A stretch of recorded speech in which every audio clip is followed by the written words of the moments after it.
Pada kehidupan masa lalu di Jawa bagian barat,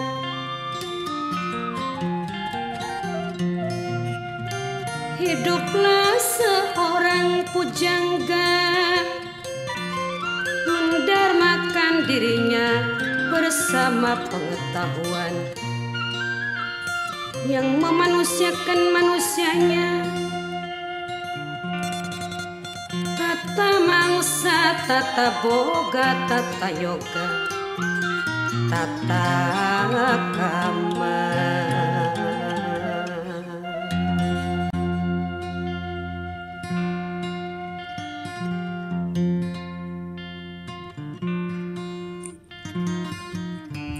Beberapa proses kelahiran kita manusia dalam ilmu pengetahuan medis bangsa barat dianggap biasa saja dan dinilai sesuatu hal yang lumrah seperti makhluk-makhluk lainnya. Misalnya keberadaan plasenta atau ari-ari kita setelah lahir dinilai biasa saja karena bangsa barat pengetahuannya tidak mengetahui tentang tata krama pada sebuah plasenta. Namun dalam hukum adat, tradisi dan budaya leluhur manusia Nusantara, proses kehidupan kita manusia sejak belum ada sampai di dalam kandungan hingga seperti kalian yang mendengarkan suara saat ini sangat dihargai.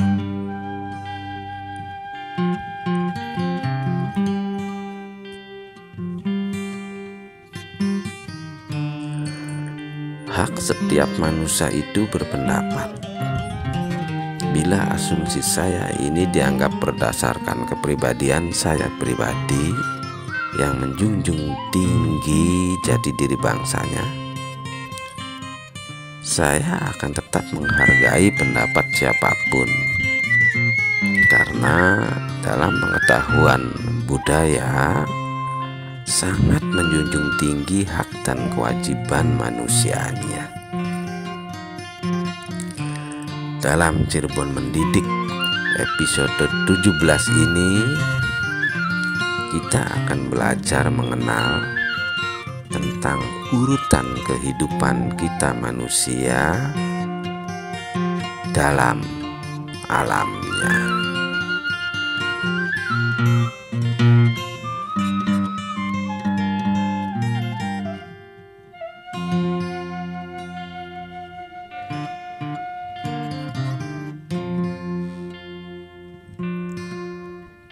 Urutan kehidupan kita manusia diantaranya alam purwa yang bernama angan-angan, alam madya yang bernama angen-angen, dan alam wasana yang bernama angan dan angen.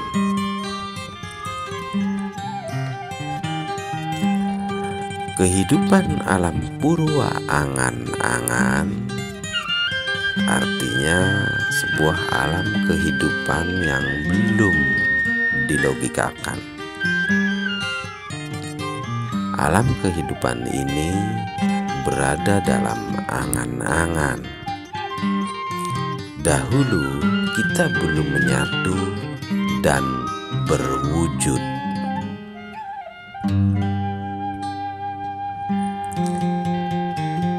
Masih berada dalam sperma dan sel telur pada masing-masing orang tua biologis kita. Oleh karenanya, leluhur kita mengajarkan tentang berpikir dan memikirkannya dalam pendidikan tata maya. Sebuah pendidikan olah pikir dan keseimbangan rotasi otak kita manusia dalam melahirkan generasi-generasi yang seutuhnya. Kehidupan dalam tanda kutip angan-angan secara tidak langsung dapat dirasakan oleh diri kita yang terdapat pada sperma bagi laki-laki dan sel telur bagi perempuan sebagai bahan manusia.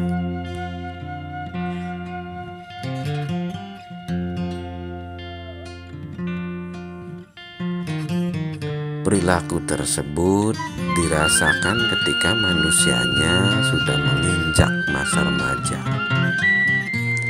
Dari sinilah betapa pentingnya pendidikan perilaku dalam berpikir yang bernama tata maya,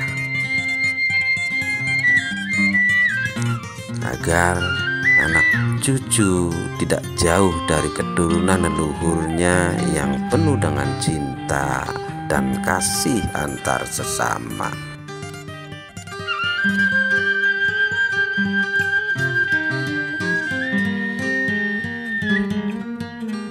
Kehidupan alam madya angen-angen.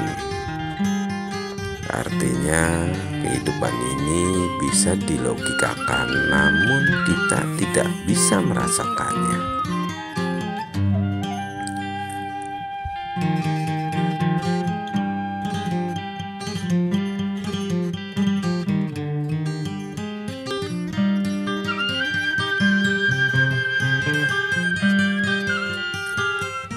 Kehidupan kita berada dalam angan-angan sebuah proses terbentuknya manusia dalam kandungan yang bisa tumbuh dirasakan oleh manusia dewasa, namun tidak mampu mengingatnya karena terbatas ruang dan waktu dalam kandungan.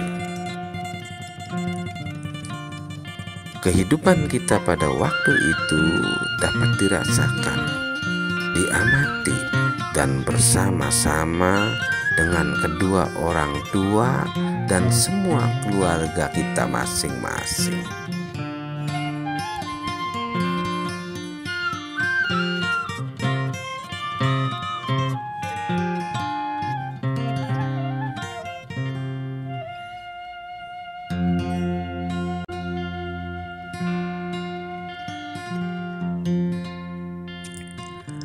Umur kita dalam kandungan menurut waktu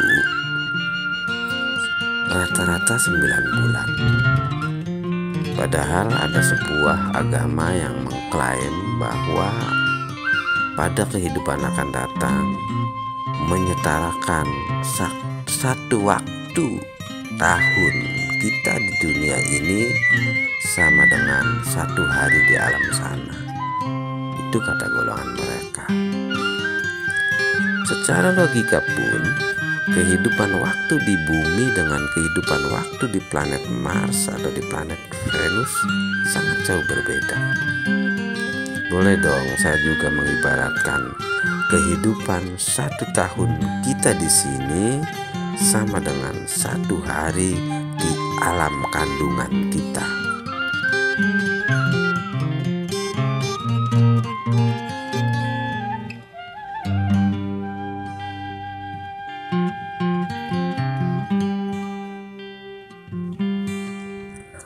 Proses kita dalam kandungan inilah dasar untuk mempelajari pengetahuan tata boga.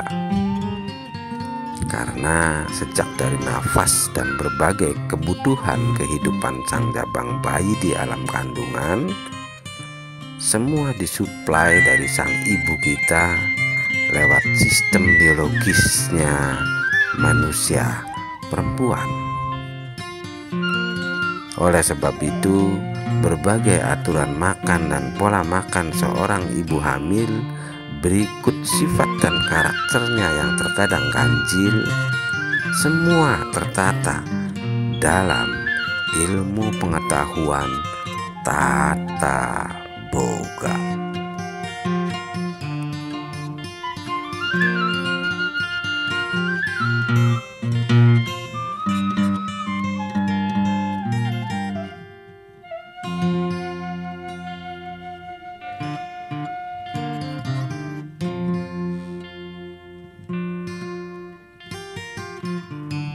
Kehidupan alam wasana, angan dan angen, artinya kehidupan nyata dan sesuai logika.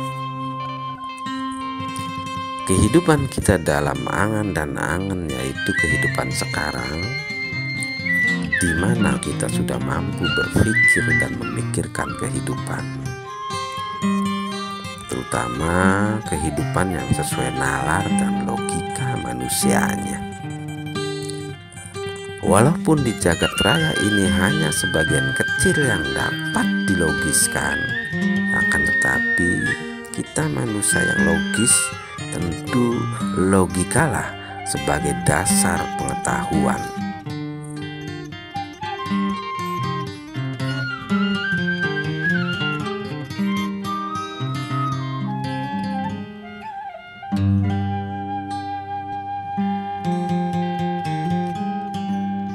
Seperti tulisan para pendahulu kita dengan sains kerta.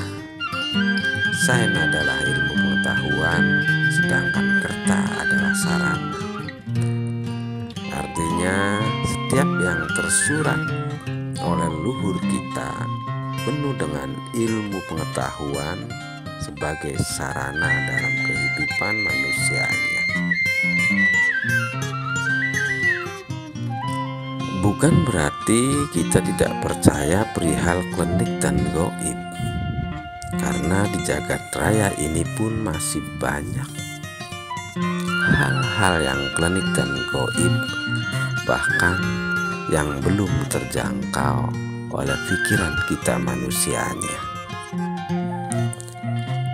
Namun orang tua kita mengajarkan kecerdasan di alam wasana ini dengan logika yang bersanding dari zaman ke zamannya.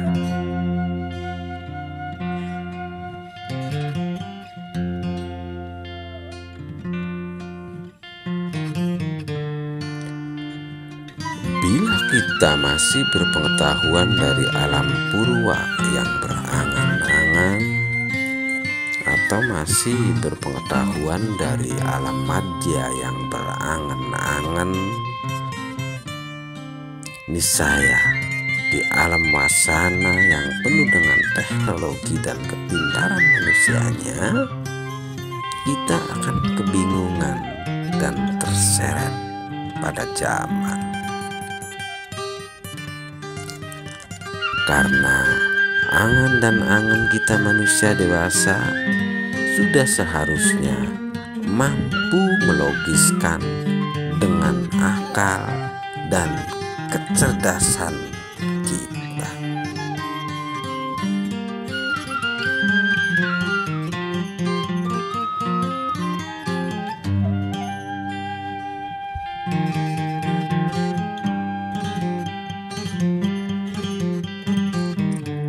Cikal bakalnya manusia Nusantara jelas bukan dari bangsa barat. Tangkar tumangkarnya manusia Dawa pasti bukan dari bangsa timur dan bangsa timur tengah. Secara logika, dengan tes DNA yang terukur, kita adalah anak dari ibu dan ayah kita.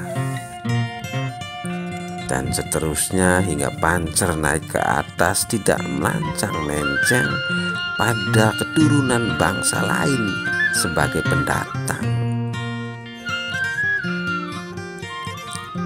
Bibit setiap manusia Nusantara masih berada dalam DNA-nya masing-masing.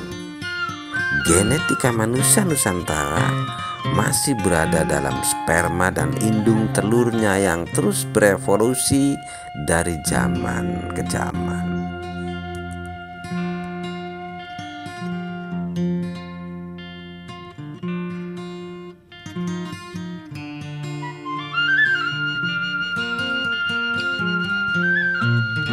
Sejak pengetahuan tata maya yang mempelajari tentang fikir dan berfikirnya bibit manusia, hingga pengetahuan tata boga yang mengatur pola makan agar manusianya berkualitas, sampai dikemas dengan sebuah pendidikan tata busananya dengan aturan sistematik dalam pengetahuan tata mangsa, membuat manusia Nusantara menjadi unggul dari bangsa-bangsa lainnya.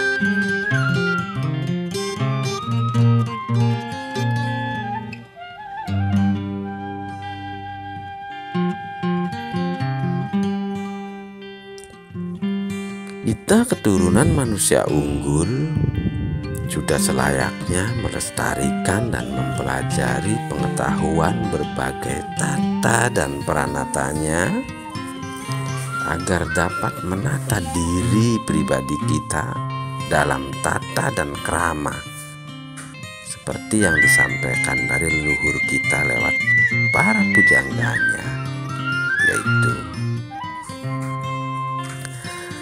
aja sira ngagungaken turunane wong unggul, yen sira durung bisa nata pribadi nira, mundak kang ora weruh tata krama uda negara, iku pada karo ora bisa ngrasakaken rasa warna manis, kecut, asin, pedes, sepet, lan pahit.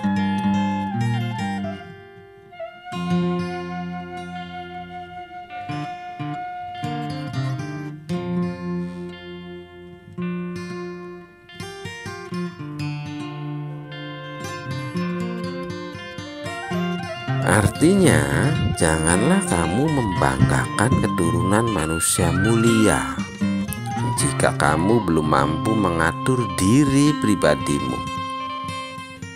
Terlebih lagi bagi yang tidak mengetahui aturan kehidupan, sama halnya dengan tidak bisa merasakan 6 rasa,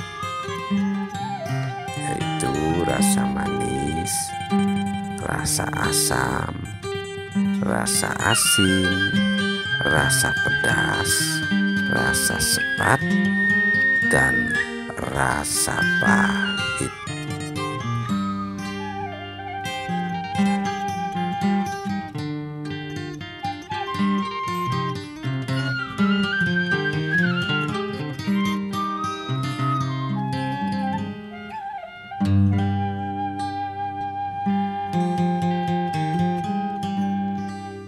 Semoga materi kita dapat bermanfaat dan mampu dipahami oleh semua golongan suku dan agama. Atas perhatian dan partisipasi beserta kekurangan kami, saya mengucapkan mohon maaf dan terima kasih.